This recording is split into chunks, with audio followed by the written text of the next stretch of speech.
Pratibha, the author of paranormal, fantasy, and middle grade novels. Today in this video, I'm going to talk about how to outline a novel. Now, there are different methods followed by many authors to outline their novels. So, there is no strict rule as what kind of method you should follow or the perfect method. You should follow the method which suits your creativity or your creative process. So some authors follow a deep plotting method where they plot each and every scene, and some go by the pencil method where they go with the flow and write as ideas come to them. So here we'll be talking about my method, my process of outlining a novel. So you can have a better understanding of my process and the structure I follow, and see if it helps you out. So let's start. So once you decide to write your novel, you will find yourself researching a lot of ideas to develop your story. You might be inspired by a sudden idea that incubates the author in you, and suddenly you find yourself brainstorming ideas as they come to you. So once you get the idea, it is time to grab the opportunity to develop your idea into a novel.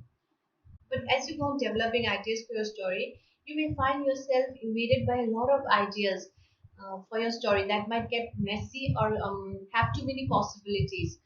Your story might fly off the tangent just because it is hovering in your head like a bundle of ideas without any direction. So in that case, it is better to follow a methodical process and plan the entire structure of your story.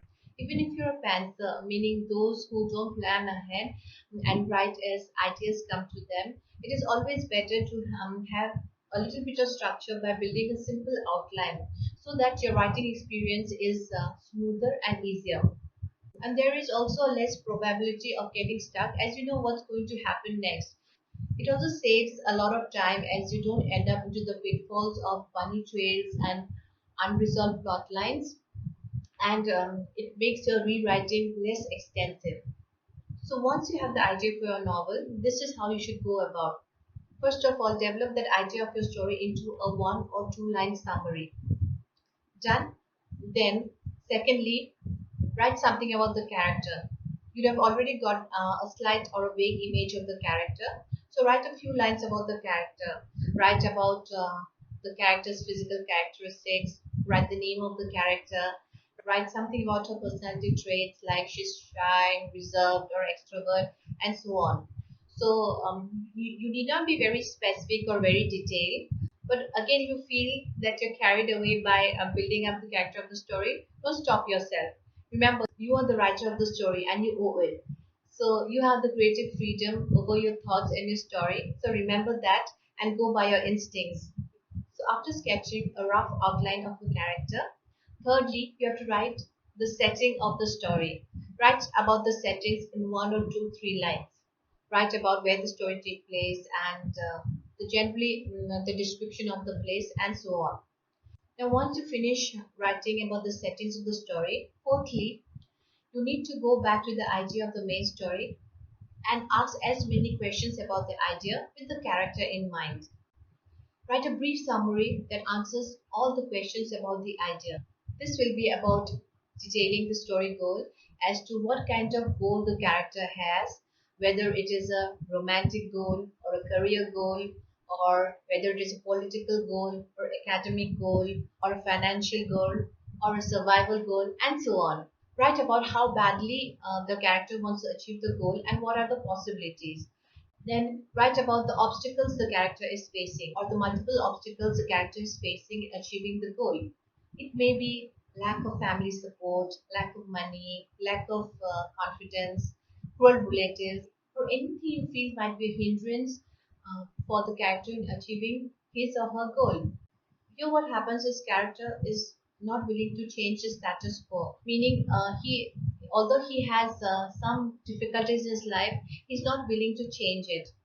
Next, we'll be introducing an inciting incident which causes a series of events to happen, which causes a major conflict that the character faces. It might be a central problem that the character faces within himself or between one or more characters, which sets the story in motion. So you have to brainstorm different ideas as it comes to you. So write about probable steps the protagonist might take or changes they might adapt in order to achieve that goal. So here you'll be also introducing the antagonist and the supporting characters as the suspense builds up and the story gets more complicated. So here we have the summary and the main character with a couple of supporting characters, the antagonist, and we have the inciting incident where just cause a series of events and the major conflict comes up. So after the summary is done, the fifth thing you have to do is write something about the characters that you have introduced in the summary. So the summary is of one page. So write another page with the characters. So write in detail about the antagonist and the probable obstacles they might bring with them. Give them a name. Do the same for the other characters. Write how the other characters support the main characters and how they can support them besides their personality traits and physical descriptions. So now we have around 2-3 pages of the summary and the characters. Now go back to the main summary and divide it into three sections: the beginning, the middle, and the end. Write it into three simple paragraphs that might extend to 2 or 3 pages. The first paragraph will be the beginning, which will contain the exposition and the inciting incident. Exposition means that we have to introduce the main character and where the story happened. It tells us about the everyday life of the characters or their backstories. It gives us a background of the characters' lives, their likes, dislikes, or why the things are way they are, or the current challenges in their life. Here, the readers will have a sense of what the character goals might be. It will also have the inciting incident where the conflict might push the character out of their comfort zone or disrupt the status quo of the character. A series of incidents will happen here which will trigger the conflict. Then we have the second paragraph, the middle section, where the drama intensifies and the protagonist faces or encounters a lot of roadblocks. The stakes will rise and there will be a lot of failures and mini victories on the way. The suspense builds up here and we get familiar with the rest of the cast of characters. At the same time, there might be compromises, change of plans, or accommodations that the characters might make to achieve their goals better. They will get more proactive in taking the enemy by the horns instead of simply reacting to them. In the middle section of the story, our goal should be to raise the stakes in order to build the story to its climax. The third part is the ending, which will have the pre-climax, the climax, and the resolution. So this paragraph will have the most intense part of the story and the characters and the character decisions. Whatever decisions the characters make will be a matter of life and death.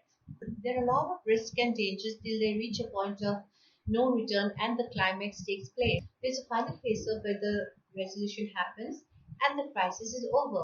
The story begins to wind down as the mysteries are explained and misunderstandings are cleared. The readers can now relax as all the other subplots and mini conflicts are resolved and they find out how the character lives ended, whether happy or sad. So with this 2-3 pages summary, which is divided into three paragraphs, we have the main backbone of the story. So this is a rough outline of the ideas, events, and the characters of the story in somewhat linear fashion, though with a logical structure. After this, so we go back and increment these paragraphs by flashing them over and over. After this, what we can do is write different scenes for each of this paragraph, that is the beginning, the middle, and the end, which will work towards the resolution of the story goal. In each of the scenes, we can write a short summary of say 4 or 5 lines. And if we feel that we're out of ideas for a particular scene, we can leave it and keep it that way and move on to the next scene and come back later to it. After finishing a draft of all the scene, you can develop each of the scenes into a chapter of say 2,000 or 3,000 words depending on the word count of the novel. You can also do another thing is plan the number of chapters beforehand and divide the chapters into three parts, also known as the famous three-act structure. The three-act structure is a very popular model used by many authors for their novels, short stories, comics, plays, etc. In this structure, what you do is plan the number of chapters for your entire novel, say 30 chapters. The first one or act one, which contains the beginning, consists of the first 10 chapters. The beginning, as we explained before, explains the setup of the novel where we introduce the protagonist, the conflicts in the protagonist's life, the circumstances due to the conflicts, the objectives and the action plan that the protagonist takes in order to resolve the conflict. It also describes the settings of the novel and the supporting characters of the story. Then we have the middle portion of this three-act structure where the confrontation takes place. It consists of the changes that takes place in the protagonist's life due to his or her decisions, the subplots of the supporting characters, the enemies gained, the experiences and lessons learned that further and strengthen the story goal. In the middle portion, that is the chapters from 11 to 20, some fun incidents can also be introduced, such as the celebrations, the reunions, or the romances. You can also introduce the antagonists here, or even if they're already introduced, their shady traits will be revealed here. Also, their relationship to the main protagonist will be shown here, whether they weaken or strengthen the protagonist in achieving his or her story goal. The third act or the last 10 chapters is where the resolution happens. Pressure mounts as the protagonist here faces obstacles after obstacles, and the counters are shown here where protagonist faces relentless defeat and despair, and nothing seems to be right here. Other discouraging situations to come up, and secrets may also be revealed here. There may be some sacrifices involved here, or maybe even death of one or two characters. Tension reaches its peak here, where crisis reaches final climax and resolution happens. So we have a rough draft of 30 chapters containing the beginning, middle, and end according to the three-act structure. One thing we can keep in mind is as we keep moving to the next chapter, we should also keep revising the previous chapter so that things don't get too messy later. So once we complete this draft of 30 chapters, we can again go back to the beginning for another round of edit. So we go on editing and polishing our chapters, and we go through a couple of revisions as per the requirement of your manuscript, and then we have the final manuscript or your first novel in hand. So it's a time to celebrate as we have completed our first novel. So we come to the end of this video. Hope it helped you.